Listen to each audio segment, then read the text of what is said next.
আসসালামু আলাইকুম। নতুন একটি ভিডিওতে আবারও স্বাগত। আজ আমরা স্পেন ও অস্ট্রিয়ার মধ্যকার নকআউট পর্বের ম্যাচটি নিয়ে আলোচনা করব। ম্যাচটি কখন শুরু হবে, কাদের জেতার সম্ভাবনা বেশি, কে বেশি শক্তিশালী, অতীত পরিসংখ্যান এবং বাংলাদেশে কীভাবে খেলাটি দেখা যাবে ইত্যাদি বিষয়।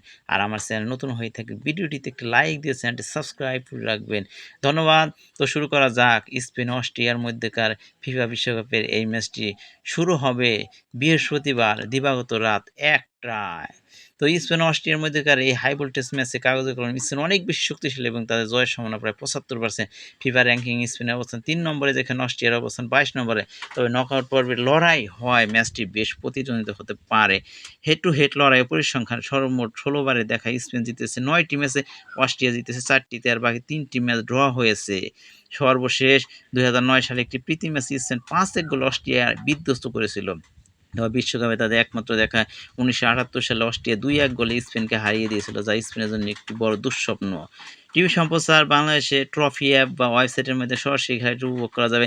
এছাড়া খেলাটি ফিফা অফিসিয়াল ওয়েবসাইট এবং ESPN অথবা স্কাই স্পোর্টসের মতো আন্তর্জাতিক স্পোর্টস প্ল্যাটফর্মের ডিজিটাল মাধ্যমে দেখার সুযোগ রয়েছে। এছাড়া ইউটিউব এবং ফেসবুকে লাইভ সম্প্রচার সার্চ করে দেখা যাবে। ধন্যবাদ সবাইকে ভিডিওটি দেখার জন্য।